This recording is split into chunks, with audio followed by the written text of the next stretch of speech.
civil authority has issued a child abduction emergency for the following counties/areas. Florida, at 1:25 p.m. on April 29, 2022, effective until 3:25 p.m. Message from WDFA/CAB. A Florida Amber Alert has been issued for Yarrell Lewis, a black male, 8 years old, 4 feet 6 inches tall, 80 pounds, black hair and brown eyes, last seen in the area of the 2600 block of University Boulevard North in Jacksonville, Florida.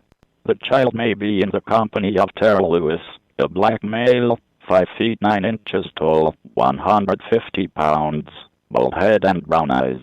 They may be traveling in a 2006 black Suzuki Forenza, Florida tag number 72 Babe. If located, do not approach. Contact law enforcement immediately. If you have any information on the whereabouts of this child, please contact the Jacksonville Sheriff's Office at 904-630-0500 or 911-Flamber.